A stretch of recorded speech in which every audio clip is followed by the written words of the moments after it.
السلام علیکم ورحمۃ اللہ تعالی وبرکاتہ۔ جادو وغیرہ کا کاٹ، جادو وغیرہ کا توڑ کیسے کریں؟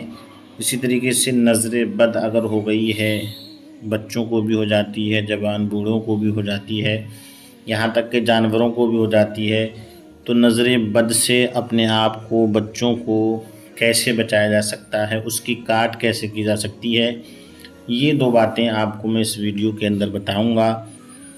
اور قرآنی عمل ہے، روحانی عمل ہے، انشاءاللہ تعالی ضرور آپ کو اس سے فائدہ حاصل ہوگا۔ تو نظر بد کے تعلق سے روحانی علاج صفحہ نمبر 125 پر لکھتے ہیں کہ نظر کا لگنا ایک ایسا عمل ہے جس سے انکار ممکن نہیں ہے۔ نظر بڑوں کی طرح چھوٹوں، بچوں، انسانوں کی طرح جانوروں کو بھی لگ جاتی ہے، اور اس کے مختلف اثرات مرتب ہوتے ہیں، کبھی کسی شکل میں، کبھی کسی شکل میں۔ مثلاً کسی بچی کو نظر لگی تو اس کی شادی وغیرہ میں رکاوٹ پیدا ہو جاتی ہے، کسی مرد کو نظر لگی تو اس کا دماغ متاثر ہو جاتا ہے اور سوچنے سمجھنے کی صلاحیتیں کم ہو جاتی ہیں، اور اس کی عام زندگی کے معمولات وغیرہ میں خلل بھی واقع ہو جاتا ہے۔ اسی طریقے سے جانوروں کو اگر نظر لگ جائے، نظر بد کے اگر وہ شکار ہو جائیں تو وہ بھی کمزور ہو جاتے ہیں، یہاں تک کہ بعض مرتبہ فوت بھی ہو جاتے ہیں۔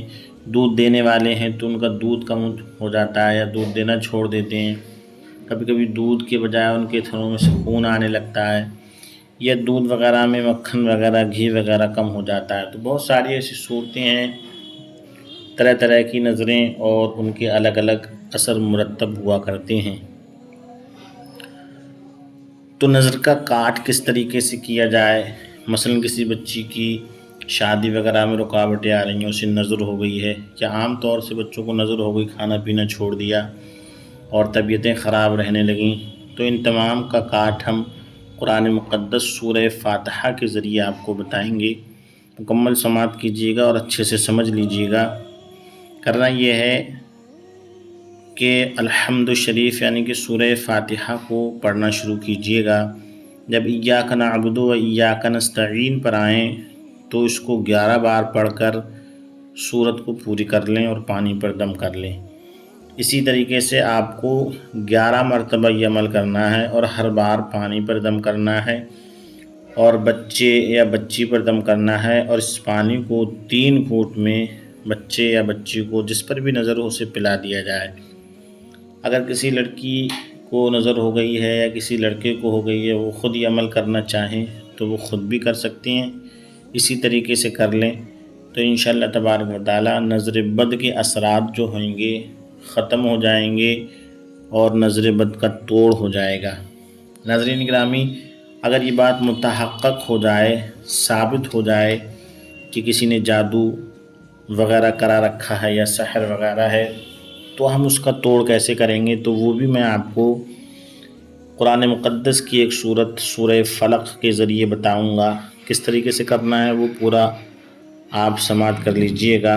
کرنا یہ ہے کہ ایسی صورت میں جب کہ یہ متحقق ہو جائے کہ کسی مرد یا عورت پر جادو کا اثر ہے، تو مریض یا مریضہ کے سر سے پیر کے انگوٹھے تک نیلے دھاگے کے 11 تار ناپے جائیں۔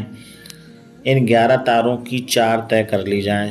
دھاگے کے سرے پر ایک ڈھیلی گرہ لگا دیں، یعنی کہ اس گرہ کو ابھی مکمل طور پر نہیں لگانا ہے بلکہ کچھ کھلا چھوڑ دینا ہے۔ پھر سورہ فلق کو مکمل پڑھ کر اس گرہ پہ دم کریں، یعنی پھونک مار کر اس گرہ کو بند کر دیں۔ اسی طریقے سے 11 گرہ لگائیں اور اس کے بعد دھاگے کو دہکتے ہوئے کولوں پر ڈال دیں، یا گھر کے اندر آگ وغیرہ جلتی ہو اس میں جلا دیں، یا گیس چولہے پر بھی جلا سکتے ہیں۔ تو دھاگا جب جلے گا تو اس میں سے بدبو یا چراند وغیرہ آئے گی، اور جب تک یہ بدبو یا چراند یعنی کہ بیڈ اسمائل جو ہوتی ہے، اگر جب تک یہ آتی رہے تو اس وقت تک یہ عمل آپ جاری رکھیں۔ جب یہ گندی بری اسمائل بو آنا بند ہو جائے تو یہ سمجھ جائیں کہ ہاں اب جادو کے اثرات ختم ہو چکے ہیں۔ تو یہ عمل بھی بہت آسان ہے، اور عام طور سے سورہ فلق ہم اور آپ پڑھنا جانتے ہی ہیں، یاد بھی ہوتی ہے۔ تو اگر کسی شخص کو ایسا محسوس ہو کہ ہاں اس پر ہی ایسا ہے، یعنی کہ جادو وغیرہ کے اثرات ہیں یا نظر بد ہیں، تو دونوں عمل میں سے کوئی سا بھی عمل آپ حضرات کر سکتے ہیں یا پھر کرا سکتے ہیں، تو انشاءاللہ تعالی اس کی برکت سے نظر بد کا عمل کریں گے تو نظر بد بھی ختم ہو جائے گی، اور جادو وغیرہ کے اثر ختم کرنے کا عمل کر لیں گے تو انشاءاللہ تعالی جادو بھی ختم ہو جائے گا۔